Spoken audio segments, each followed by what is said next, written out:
Tu existes, non? Oui. Ah, alhamdulillah. Je pense que tu n'existes pas. Alhamdulillah, alhamdulillah. Comme tu existes là. Euh, la vie qui t'a... Allez, vous regardez là. Allahu Akbar, Allahu Akbar. Tu observes quelque chose, qu'est-ce que tu as remarqué?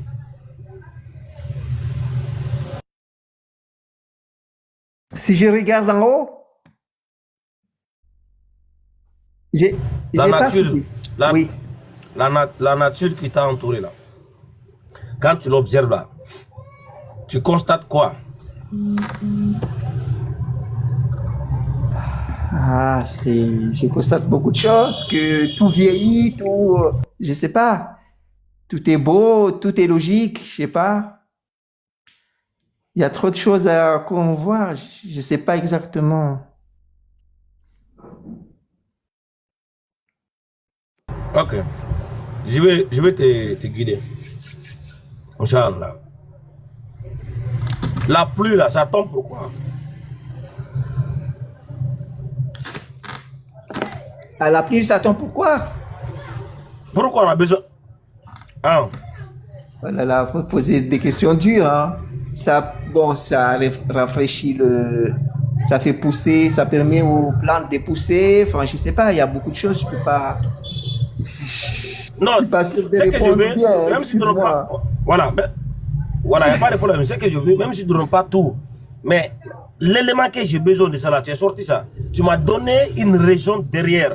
Pourquoi la pluie tombe? C'est cette raison-là qui m'intéresse. Voilà. Tu as compris déjà. Euh, Tu es marié, non? Oui, oui, oui, oui, oui, chef. Pourquoi tu t'es marié? Oh là là.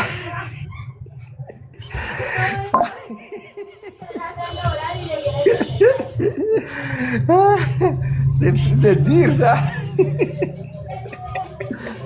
Bon, Comment ça, c'est dur? il y a, Ah, monsieur, il a posé des questions sérieuses. il y a de Monsieur. vivre Il a posé ensemble. Bon, après, pour que voilà, pour que l'espèce humaine avance, mais plus pour le plaisir, il y a plusieurs choses. C'est dur.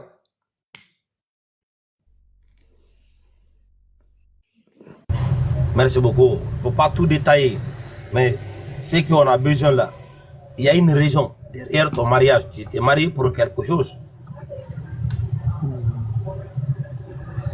Avoir des enfants. Voilà. Pourquoi j'ai envoyé ça? C'est pour que, voilà, tout ça là, ça rentre juste dans l'option que je me suis marié pour quelque chose. Et cette chose diffère. Ça peut être pour tout ce que tu peux Une citer. famille, Mais oui. tu t'es pas marié pour rien. Tu t'es marié pour tout ça là. Ça veut dire que bon, tu fais des choses pour rien. Non. Tout ce que tu fais, il y a une raison derrière ça. On est d'accord, non? Exactement. Voilà. Tu as une voiture, non?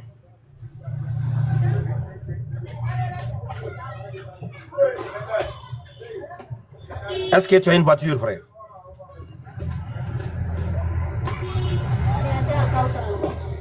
Ok. Tu as acheté ta voiture là, pourquoi? Pour que je puisse me déplacer, faciliter la vie. Pour te déplacer, tu as vu? Avant d'agir, avant de poser une action, avant de faire quoi que ce soit dans ta vie, il y a déjà une raison bien déterminée qui doit motiver l'action que tu vas poser. Voilà la réalité de la nature qui t'entoure, y compris ta propre personne. Tu vois, non? Donc, il n'y a rien qu'on fait ici dans notre vie, nous les hommes, qui est conscient, intelligent, qu'on n'a pas une raison plus déterminée avant de poser l'action. Je vais me marier, je vais voyager, je vais me marier, j'ai des enfants. Tout ce que je vais faire dans cette vie-là, il y a toujours un objectif derrière. Là, on est d'accord?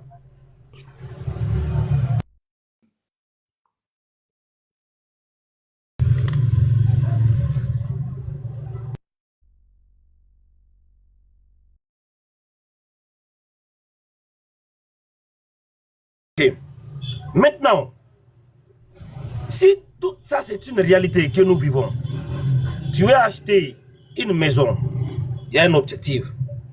Tu veux aller acheter des habits, chaussures, tout ce que tu fais là, il y a toujours une raison derrière ça. Lorsque l'être humain arrive à atteindre ce niveau de réflexion, ce niveau doit le renvoyer vers où? La réflexion absolue.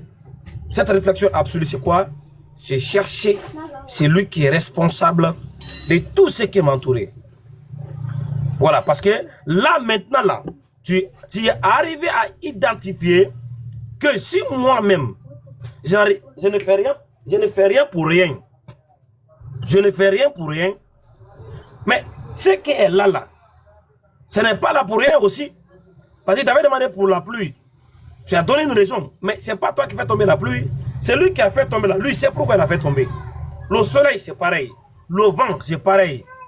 Donc, les plantes, tout ce que tu vois là, tout a été placé dans sa position pour une raison bien déterminée. Bon, je vais maintenant à ta propre personne meilleure. Lorsque tu regardes tes yeux là-haut, c'est toi qui as défini le rôle de tes yeux. Qu'est-ce que ça doit faire?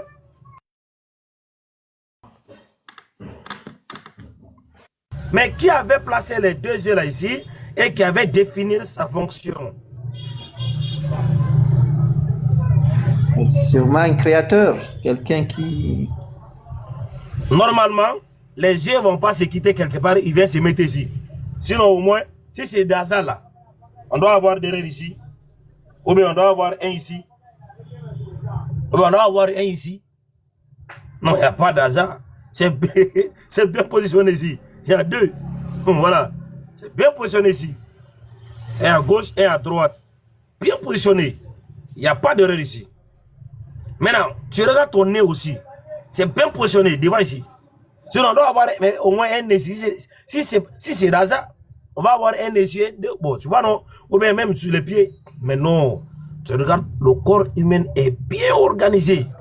Chaque chose a sa place pour qui joue un rôle bien défini. Les yeux ne prennent pas le rôle de la bouche. La bouche ne prend pas le rôle du nez ou les oreilles.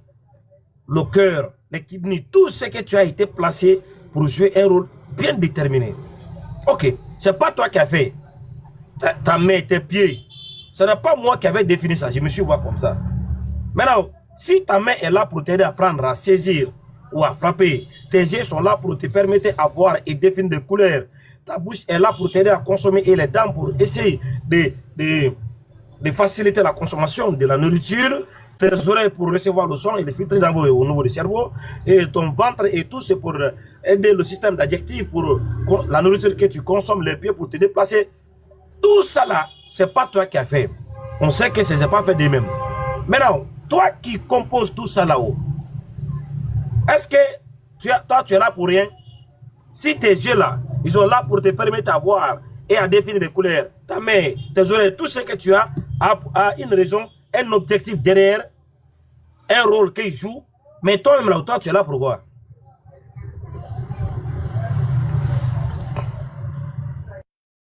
Connaître tous ses bienfaits, enfin, je ne sais pas, pour exercer. Lorsqu'on a un appareil, l'appareil ne peut pas définir son rôle. C'est là quoi, ses fonctions. Qu'est-ce qu'il doit faire? Ce n'est pas l'appareil qui définit. C'est lui qui a inventé l'appareil là. C'est lui qui doit définir son travail. Exact. Voilà. Donc, comme tu ne t'es pas créé là-haut, toi, tu ne veux pas savoir pourquoi toi tu es là. C'est lui qui t'a créé là qui va te dire pourquoi il t'a créé. Exact. Voilà. Maintenant, si nous, on n'a pas la capacité de savoir pourquoi nous sommes là, et seul le Créateur qui nous a créés, qui pourra nous définir pourquoi nous sommes là, par quel moyen on peut nous parler?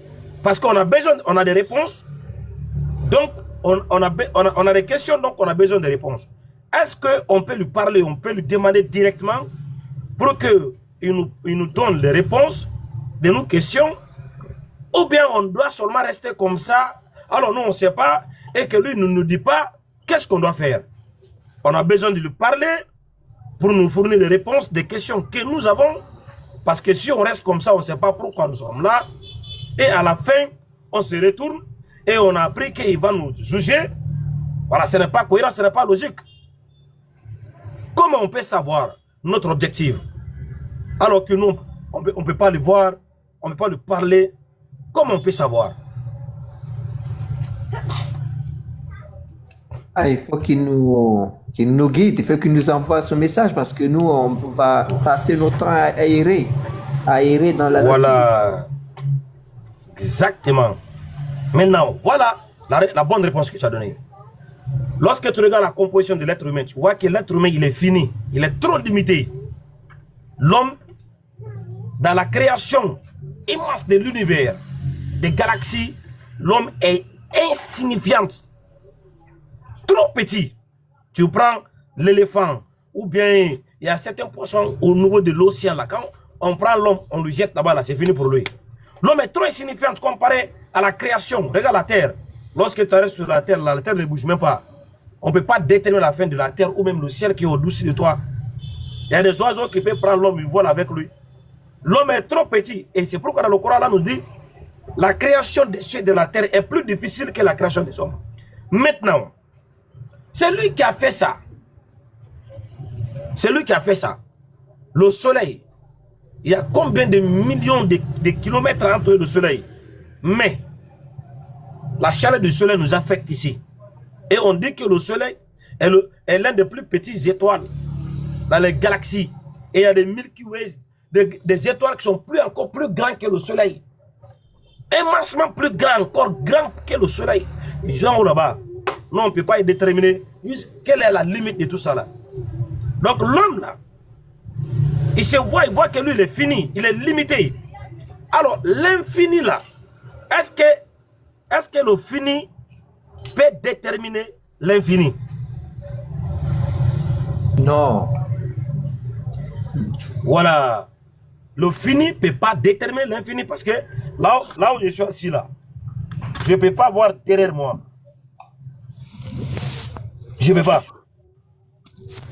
Et tellement que je suis limité, si je fais comme ça, je ne peux pas voir derrière ici.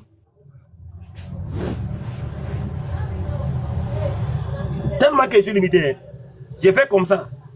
Moi, je ne vais pas voir derrière ici. Et si je fais comme ça, je ne vais pas voir derrière ici. Ça, c'est moi-même. Hein. Exact. Moi-même là, ce n'est pas quelqu'un d'autre. Hein. Ça veut dire que je ne suis même pas quitté en dehors. C'est moi-même d'abord. Tellement que je suis limité. Je ne peux pas. Voilà. Donc, une telle créature, en aucun cas, il peut avoir la capacité de pouvoir de voir derrière les limites. Parce que déjà, le système de l'être humain a été programmé et il fonctionne conformité à comment il a été créé. Comme on fabrique des appareils, le zoom là, peut-être ça va aller jusqu'à 100, 200, 300. Mais si c'était limité, peut-être à 12 ou bien à 14, ça ne dépasse pas ça. Parce que la limite a été fixée par celui qui l'a inventé. Donc le créateur a créé l'homme, il a fixé des limites. Tu ne dépasses pas ça. Même si tu veux dépasser, tu ne peux pas. Alors, le fini ne pourra jamais définir l'infini. Alors que Dieu, il est infini. Le ciel, là, il est infini pour nous, mais il est fini pour Dieu. Parce que c'est lui qui l'a commencé. Il connaît la limite. Mais c'est lui qui a fait ça. Aujourd'hui, si je m'arrête ici, là, je peux seulement voir jusqu'à combien de kilomètres. Le ciel et la terre a consommé dans son ciel, là, combien de milliers d'êtres humains. Jusqu'à présent, son ventre là est toujours vide. Parce qu'il y a encore des parties de la terre là qui a besoin encore des hommes. Ah oui, des cimetières là, chaque jour on fait entrer les gens là-bas. Mais tu ne vas jamais dire qu'on parle, on dit qu'il n'y a pas de place. Mais par où les gens là? La terre bouffe seulement. Mais l'homme là, comment lui peut-il avoir la capacité de pouvoir définir l'infini? Alors que même la terre même qui est là, il n'arrive même pas d'abord à savoir sa limite. C'est pas possible. Donc, avec nos yeux là, on ne peut pas voir l'infini. Maintenant, l'infini qui est Dieu là-haut, comment il fait? Il choisit les hommes, parmi les hommes, pour communiquer son message. Dans le Coran, Allah nous a fait comprendre, il dit s'il y avait des anges sur la terre, il allait envoyer des anges pour communiquer son message. Comme messager. Il dit, mais comme c'est les hommes qui sont là, donc il a envoyé des hommes vers les hommes. Voilà. Alors, il a envoyé des hommes vers les hommes. Donc, comme nous, on ne peut pas savoir et on ne peut pas lui parler, le Créateur, dans son omniscience, parce qu'ils savent qu'on va se poser des questions, il va envoyer un des hommes pour venir répondre à notre problématique, à des questions que nous allons poser qui concernent notre création. En tant qu'un intellectuel, je résume l'existence de l'homme en 3 questions, comme ce que j'ai l'habitude à faire avec les autres chrétiens. Alhamdulillah, aujourd'hui, ils sont devenus musulmans. 5 questions qui résument l'existence de l'homme. Et toute personne qui a peut-être le souci de pouvoir connaître son existence, il doit se poser ces 5 questions-là. Meilleur, tu es prêt? Voilà. Et ces questions-là, seul le Créateur qui peut les répondre, sans ambiguïté. Voilà. Première question. Tu étais où avant d'être ici? Tu étais où avant d'être ici? Deuxième question. Qui t'a envoyé ici? Parce que tu ne t'es pas envoyé ici. Aucun d'entre nous ne va dire que, bon, c'est moi qui ai décidé de venir, hein, donc je suis venu. Non. Qui t'a envoyé ici? Troisièmement, c'est lui qui t'a envoyé ici là. Il t'a envoyé ici pourquoi? Il attend quoi de toi? Parce qu'il lui, il va pas choisir de t'envoyer ici pour rien. Alors que toute autre chose qu'il a fait, il y a un objectif derrière. Le soleil, les étoiles, tout, il y a un objectif. La lune, tout, il y a un objectif derrière. Mais toi-même là, il t'a envoyé ici pourquoi? Il attend quoi de toi? Ça c'est le troisième. Quatrième. Après ici, tu vas où? Après ici, tu vas où? Voilà, quatrième question. Après ici, tu vas où? Tout le monde sait qu'après ici, nous allons quelque part. Parce que ceux qui étaient là, ils sont passés où? Il y avait des gens qui étaient là. Il y avait des gens qui étaient là avant nous. Ils sont partis où? Donc nous aussi, on sait que tôt ou tard, on va partir quelque part. Mais c'est où? C'est où? Dernière question. Là où nous allons partir là, qu'est-ce qui nous attend là-bas? Là où nous allons partir là, qu'est-ce qui nous attend là-bas? Meilleur. Oui, j'ai couché note. C'est des questions très pertinentes. Exactement. Maintenant, on va commencer par la première question. On était où avant d'être ici? Tu peux essayer de répondre. Hein? Ah, là, c'est dur. On était où? Seul celui qui nous a fabriqués va nous dire.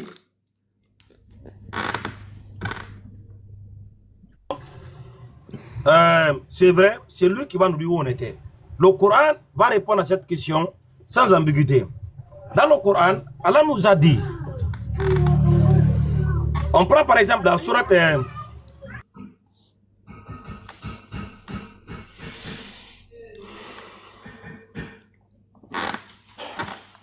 Allah nous dit dans la sourate Al-Baqarah, sourate 2, le verset 28.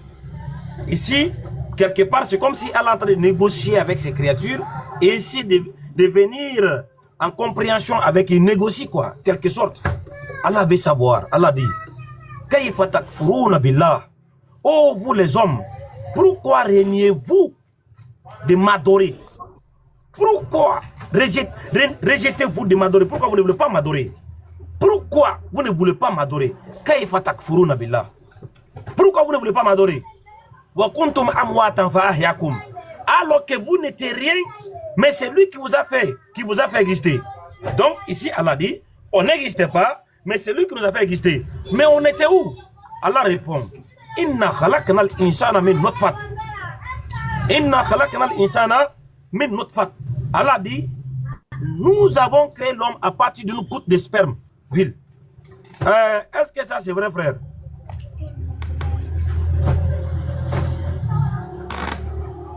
Oui. Non.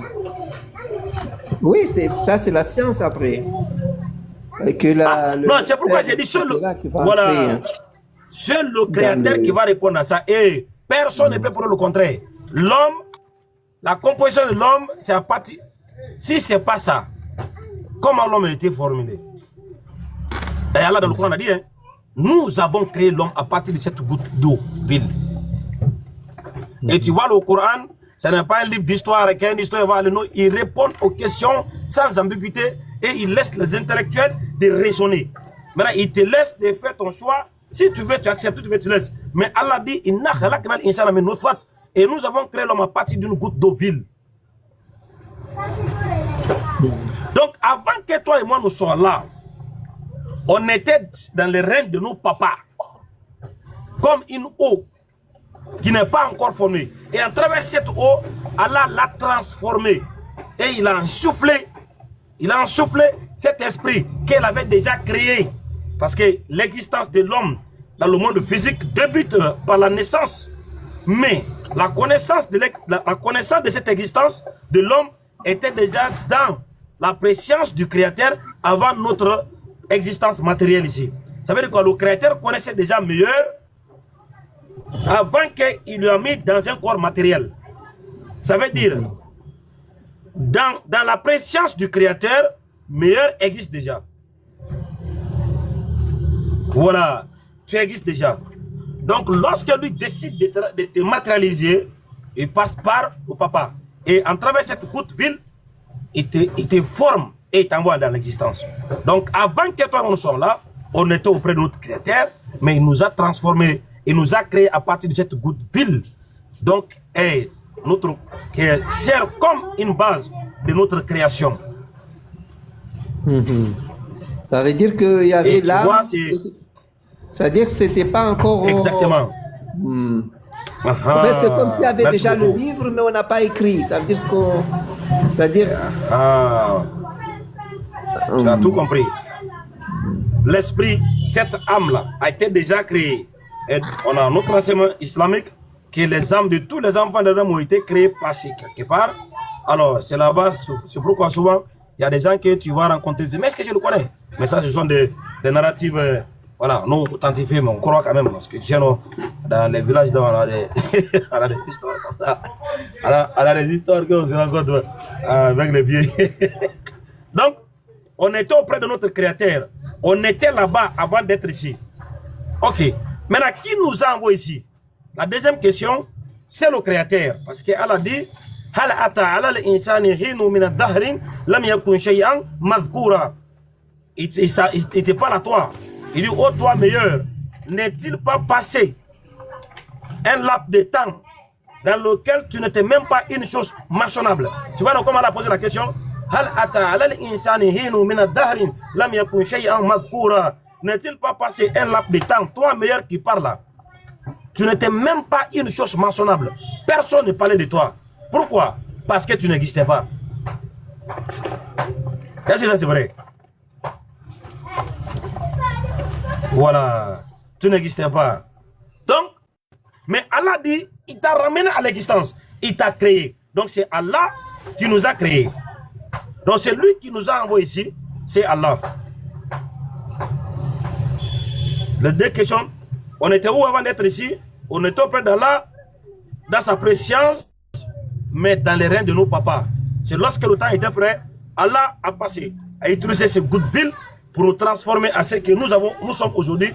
Parce que Oustaz Kamar, avant que tu vois un grand homme comme ça aujourd'hui, il était une goutte d'eau vide. C'est en travers ça, Allah a transformé, il m'a fait qui je suis aujourd'hui. Mais dans cette goutte d'eau vide là, il y avait des présidents, il y avait des ministres, il y avait des rois, il y avait des commandants, il y avait des militaires, il y avait tout. Il y avait des mécaniciens. Mais seul Dieu qui avait cette connaissance, que cette goutte d'eau vide là, voilà ce que ça va donner quand j'aurai fini de former ça. Voilà. Donc deuxième, c'est Allah qui nous envoie ici. Voilà. Troisièmement, pourquoi nous sommes là? il nous a envoyé ici pourquoi? Hein? Allah qui nous a créés, il nous a envoyé ici là. Il nous a envoyé ici pourquoi?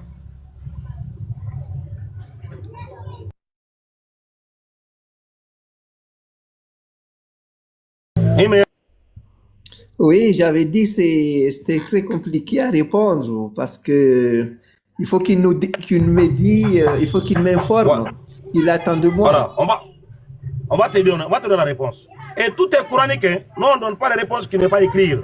On donne les écritures parce que Allah doit être capable de répondre aux questions de ses créatures lui-même parce que c'est lui qui les a créées. Donc lorsque tu prends le Coran, toutes ces réponses sont écrites noir sur blanc.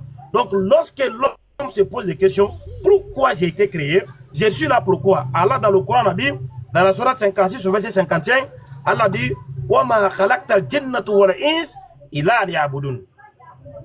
Je n'ai créé toi, meilleur, qui est là, et des esprits, il a liya'budun, sauf pour m'adorer. Allah dit, je n'ai créé, meilleur qui est là. Oustaz Kamara qui est en train de parler, notre sœur Nassira, Sabrina, Samira, et Wara, et tous les êtres humains, Allah dit, je ne vous ai pas créé que pour m'adorer. Ça veut dire quoi? Être reconnaissant envers moi, glorifie-moi. Et dans le Coran, Allah dit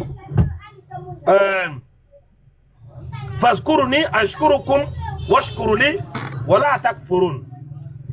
Souvenez-vous de moi. Souvenez-vous de moi, je me souviendrai de vous. Ne sois pas ingrat.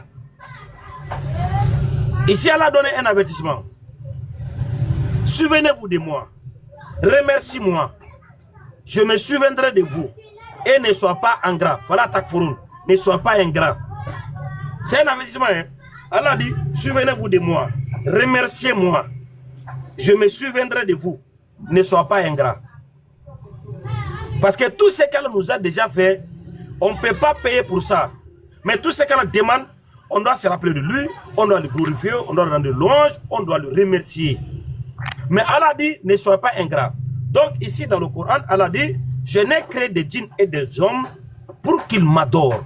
Et l'adoration c'est quoi? Ce n'est pas pour seulement pour aller à la mosquée, aller faire Allahu Akbar, Sami Allahu liman hamida. Non.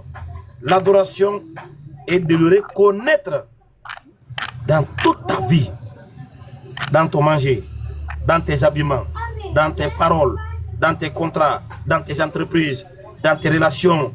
Tout ce que tu fais là, il faut que Allah soit présent. Voilà l'adoration. Pour que vous m'adorez, Allah devait être présent dans toutes nos activités quotidiennes. Il ne doit pas être absent. Il faut qu'il soit présent. Ah oui, Allah doit être présent. L'adoration, ce n'est pas seulement la mosquée. Non, non. L'adoration, c'est de s'assurer que Allah soit présent dans tout ce que nous faisons ici sur la terre. Donc, voilà l'objectif pourquoi nous sommes là. On travaille, on n'est pas venu pour le travail. Tout ce qu'on fait en dehors de l'adoration d'Allah subhanahu wa ta'ala, ce n'est pas notre objectif.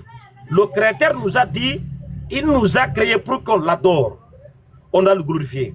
Mais le monde là, Allah dit,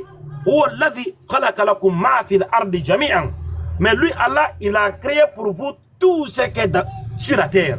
Donc tout ce qu'on voit sur la terre là, Allah dit, il a créé ça pour nous.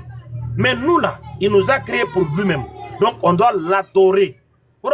Voilà pourquoi il nous a créé. L'objectif essentiel c'est ça. Donc quiconque rate ce but, il a raté son existence. Parce que tu vas tout faire là.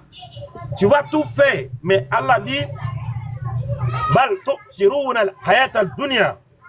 mais vous avez préféré le monde ici-bas qui est vraiment des choses éphémères, temporelles, qui n'est pas permanent, qui n'est pas pour toujours. Mais Allah dit ça, mais la vie après ici est plus meilleure et durable. Parce que la vie éternelle, c'est une vie donc on n'aura pas de fin. Allah dit, voilà yamutu, voilà yahya. Là-bas on ne meurt pas et encore on ne revient pas encore à la vie. Parce qu'on ne peut pas mourir là-bas, c'est juste la vie. Parce que lorsque les gens pensent qu'après là on va mourir, non, on ne meurt pas. Parce qu'une fois que tu pars de la mort, tu pars encore revenir à la vie. Mais là-bas, là, c'est la vie éternelle. Donc c'est pourquoi là-bas c'est plus durable. C'est plus durable parce que là-bas c'est pour toujours. Donc la vraie vie, l'objectif essentiel, fondamental pour nous tous, c'est pour se battre pour obtenir là-bas et perdre ici. Voilà, donc ici, c'est juste un passage, mais Allah nous a créé pour lui-même, pour qu'on l'adore. Et une fois que cet objectif soit rempli, Allah a encore réservé une autre belle récompense pour ceux qui auront accepté de faire ce qui les a été demandé. Donc Allah nous a créé pour qu'on l'adore. C'est pour son adoration, il nous a créé. Il a dit, hein, je n'ai créé des djinns et des hommes. Je n'ai créé des djinns et des hommes pour qu'ils m'adorent. Voilà. Il n'a pas dit pour que vous allez l'adorer. Hein. Pour qu'il m'adore, pour que vous allez m'adorer. Voilà. On doit l'adorer. Il s'est orienté l'adoration lui-même pour qu'il m'adore. Adorez-moi. Voilà. Donc ici, on sait qui on doit adorer. Par exemple, dans la sourate 20, le verset 14, Allah dit là-bas, Innani anna Allah, la ilaha illa anna, fa'buduni wa qimu salata le dhikr. Ça veut dire quoi? Je suis Allah, en dehors de moi, il n'y a pas une autre divinité. Adorez-moi, accomplissez la salat pour se souvenir de moi. Je suis Allah. Il n'y a pas de divinité en dehors de moi. Adorez-moi, accomplissez la salat pour se souvenir de moi. Il n'y a pas nous. Il est seul, il est unique. Donc, c'est pour son adoration, il nous a créé. Troisième question, il nous a envoyé ici pourquoi? Il nous a envoyé ici pour qu'on l'adore. C'est pourquoi on doit remplir cette partie-là, parce que voilà l'objectif pourquoi nous sommes là. Si nos yeux là jouent leur rôle, les oreilles jouent leur rôle, la bouche joue sa rôle, la langue, les dents, les pieds, les mains, le cœur, nos organes, tous les kidneys, tout ce que nous avons joué leur rôle, pourquoi nous on ne doit pas jouer notre rôle nous aussi? Oui, non? Pourquoi nous on ne doit pas jouer notre rôle? Donc on doit jouer notre rôle qui est l'adoration d'Allah subhanahu wa ta'ala. Quatrième question. Après, si nous allons où? Je sais que tu sais qu'après, si on va aller quelque part.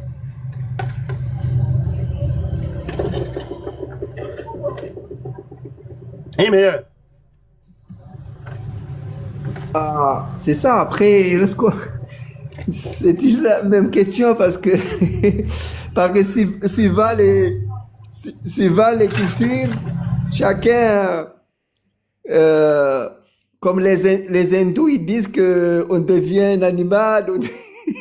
Mais bon, on ne sait pas. On attend que Dieu il nous donne lui-même. C'est pourquoi, en tant qu'un homme, tu observes la nature et puis tu regardes, mais si Dieu avait voulu qu'on soit des animaux là, pourquoi il ne nous a pas créé des animaux pour la première fois? Tu vois que, hein, l'être humain est trop intelligent, beaucoup trop puissant. On bouffe les animaux matin, midi, soir. Mais quel rabaissement. Hein? Comment Dieu, dans le Coran, Allah dit, Inna khalaqna al-insana fi ahsani taqwim.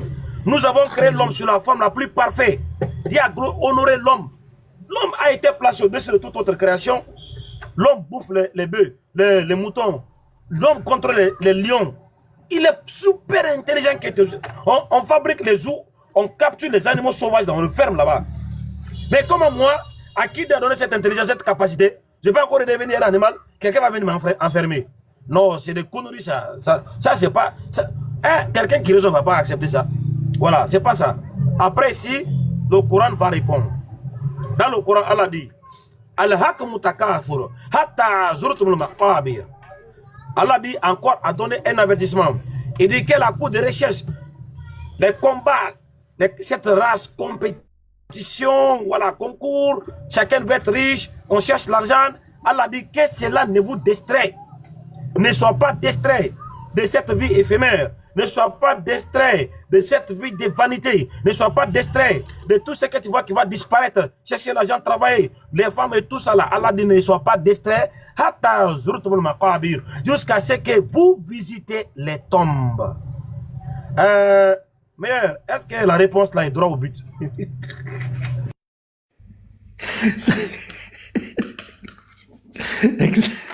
Oui.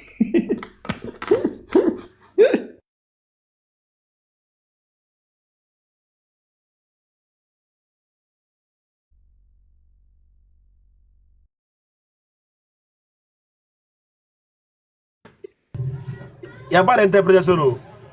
Oui. On ne peut rien interpréter ici. C'est que le Coran est tellement doux. Seules les personnes qui ne réfléchissent pas, quand ils prennent le Coran là, ils n'arrivent pas à saisir le message. Le livre est magnifique, est exceptionnel. Quand tu vois les intellectuels, les scientifiques, les hommes doués d'intelligence se convertissent aujourd'hui, surtout dans les pays européens, les Américains, les Européens, ils se convertissent en grand nombre en islam, sans aucune contrainte. Non, les gens là ont compris quelque chose, quoi. C'est un livre, chaque fois que tu le lis là, ça te ouvre. C'est comme si le livre vient augmenter ton intelligence. Le livre est trop sage. C'est comme si c'est la source de la sagesse. Allah dit, jusqu'à ce que vous allez visiter les tombes. Voilà la réalité de l'homme. Du ventre de nous, maman, qui est aussi sur une tombe. Parce que dedans, là-bas, il n'y a pas de lumière. Il n'y a pas de lumière. Il n'y a rien. Tu es déconnecté de ce monde. Dans le ventre de nous, maman, tu es déconnecté. Tu ne connais rien de ce qui se passe. Mais lorsqu'on sort de cette tombe-là, on vient ici. Après, ici, on va encore dans une autre tombe. Les tombeaux, là, c'est comme, voilà. Une fois que tu rentres là-bas, tu es déconnecté aussi complètement de ce monde. Ah oui, tout ce que tu as pu avoir, voilà ta destination finale. Donc après ici, nous allons dans les tombes. Parce que c'est là-bas qu'on va disposer nos corps. La dernière question. Qu'est-ce qui nous attend là-bas?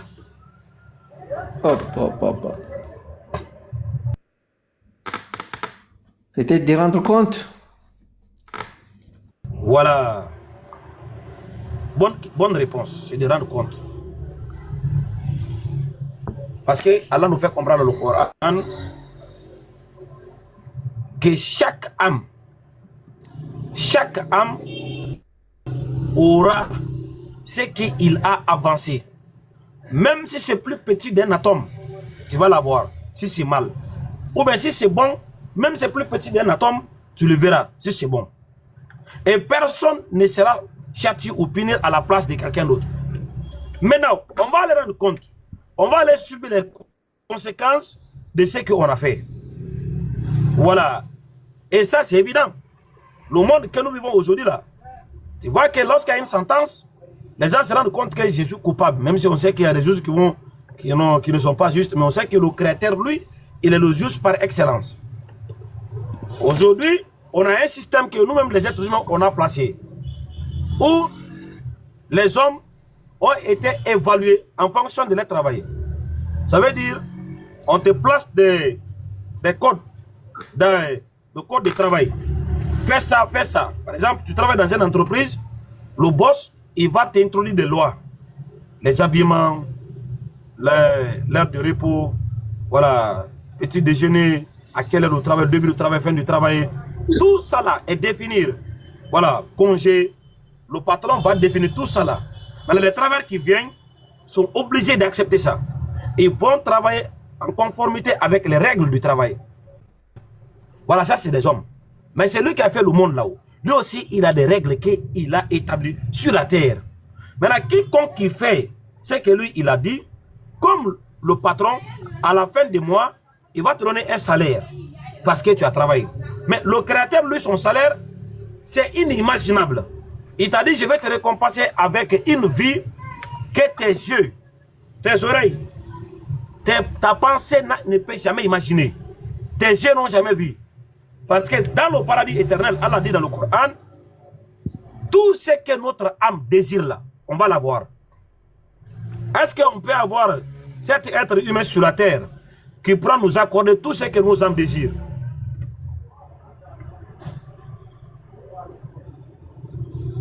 Mais Ça a coupé, ça a coupé. Ça a coupé la connexion. Je suis pas bien. allô? Oui, la connexion, ça a coupé. J'ai pas entendu. Ça coupe. Peut-être c'est moi. Tu peux répéter juste. Est-ce qu'on peut avoir... Oui. Oui, je reprends. Est-ce qu'on peut avoir cet être... Oui, je vais reprendre. Je reprends. Est-ce qu'on peut avoir cet être... Est-ce qu'on peut avoir cet être humain sur la terre qui Pour de tout ce qui prend notre âme désir. Bon, attends, je vais descendre et remonter. Hein. Ouais.